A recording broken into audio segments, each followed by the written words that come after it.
Greetings, people of Earth. Welcome back. My name is Jax, and today we're talking about how you can basically learn from anybody.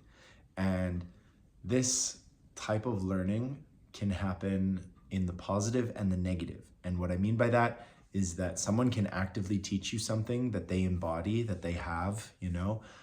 For example, my dad is a very humble human being, and hopefully he has taught me some of that, and some of that has sort of passed down through osmosis.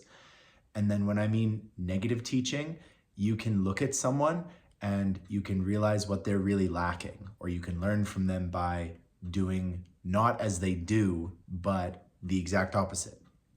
So for example, maybe you have some epic enemy at high school, like at school or at work or something. And this person just has a character trait that you absolutely detest. You absolutely cannot stand this person. And it's this like very specific set of things that really bug you and annoy you. You can learn from that person by trying to avoid that behavior or avoid those character traits. And so because of that, because of those two abilities to learn from people in different ways, you're actually able to learn from anybody. You can really pick stuff up, which is pretty neat. And if you have the wherewithal and wisdom to be looking for it and observing it, you really can learn from anybody. And I will freely admit that I learn stuff when I'm hanging out with my 3-year-old nephew versus when I'm hanging out with my 88-year-old grandfather. So the ability to learn does not diminish with age. It does not come into its own as you get older. Sure, there's an element of wisdom that grows, and it's hard to learn wisdom. You kind of have to experience and really listen to people to grow your wisdom. However, that can happen at any age, and anybody can be your teacher. Anybody can freely give you knowledge about how to live your life or how to exist or how to improve what you're doing. And I think what really distinguishes the wise person from the unwise person is that the wise person is willing to learn from anybody and is willing to question their own core beliefs and adapt and adopt new things that work really well. I have met people in their 60s, 70s, and 80s who really feel as though their cup is full. They do not need anybody to teach them anything. These people typically reject any kind of use of technology, and they're very fine living as if it was 1980. But these people do not strike me as very wise. It might be because they're scared of change and that they're intimidated by the new things in this world, but for whatever reason, they choose to close off and feel as though they know everything they need to. I'm fortunate that I don't have any of these people closely associated with me. One of my grandfathers at the age of 91 was FaceTiming and embraced using an iPad and used all this technology and really enjoyed it, and it enriched his life and made it better. And he was also the person I know who was completely willing to take advice, to watch how someone would do something. There was never any seniority or status in the fact that he was my grandfather. Very level-headed, very, very humble person, and just remarkably curious and interested in learning from people and learning from things. I mean, he was a pig farmer, and he loved watching the pigs figure out how to open the latch of the gate and how they would communicate or how they would realize what was coming. And they knew when feeding time happened, and you'd give them these toys and they would figure out how to play with them, and then they would jealously guard them from their friends, and they would do all kinds of complex behavior that we don't associate with animals, but it's just because we're not looking close enough and we're not paying attention. So if you want to learn from anybody, the first step is to pay attention and to listen and ask questions. I think you'd be surprised at how many people out there would openly really enjoy teaching you something.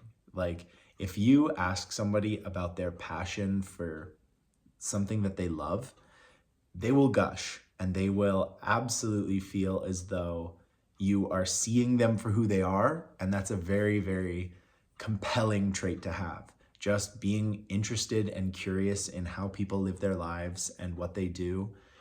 It's a skill that we find very exceptional and that we as humans really want. We want in our partners, we want in our friends, we want in our community leaders. We want that trait, that ability to listen and learn from anybody, anywhere, without condescension or jealousy or envy. That is so sought after. Finally, I want to circle back around and talk about our enemies or the people we don't want to be like and how we can learn from them as well. I have been fortunate not to have many rivals or opponents in my life. Like I tend to brush things under the rug. The past is the past, let it flow. And I'm fortunate that I've only had a couple of people that I would consider adversaries or rivals or antagonists in my storybook. And I think I've learned quite a lot from all of them. The impulsivity to jump into a fight. I know that that is not a good trait because I have been on the receiving end of that trait and it's not fun. It's not appealing. And so I've learned great things from the people that I would consider the least interested in teaching me, the least interested in seeing me prosper or do well. And I think there's some kind of cathartic joy in becoming better because of the people who want to see you do worse. There's this ironic glory in becoming a better person despite what your opponents might say or your detractors might say.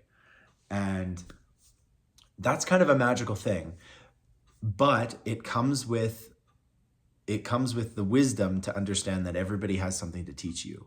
And even if the person teaching you doesn't embody the trait that you want, they might be embodying the exact opposite. And that gives you an even better indication of what you want in life versus what you don't want. So never stray away from your enemies. Never disregard them and just say, oh, they're just a jerk. Maybe they are, but they can also teach you a lot about how you want to live your life and how to make it so much more satisfying, because maybe you are missing something that they have, or maybe you want to embrace something that they don't have. Emphasis on the don't have. So never disregard those who are willing to teach you, and never feel like you can't be taught something. I've always hated this idea of feeling like a full glass, like, oh, I've got enough knowledge, like I know what I'm doing. I will never get to that point. Like I will forever be a novice beginner starting the journey. Like I am not interested in being the wise old master at the top of the mountain with nothing to teach. I am far more curious and interested, and the more I know, the less I know. The more I understand about the universe and how I want to be as a human being, the more questions are brought up and the more I think about, well, how could I do this differently? How could I do that? Like what could I do here in this situation? And oh man, how did I get myself here? Better figure out how to fix this. So those are all elements that I think are very important, and I hope that you are able to learn from anybody and everybody. I've been amazed at how much I've learned from you guys and the stories that you've sent me, the messages. It's incredible. It shows you a whole new level of persistent optimism, which is just amazing to see. Just in spite of what might trouble you, the positivity and the encouragement and that sheer determination to continue doing good, it's amazing. Thank you so much for watching. I hope you're having a beautiful day, week, month, year, whatever you're having. I hope it's amazing. And as always, I'll talk to you guys tomorrow.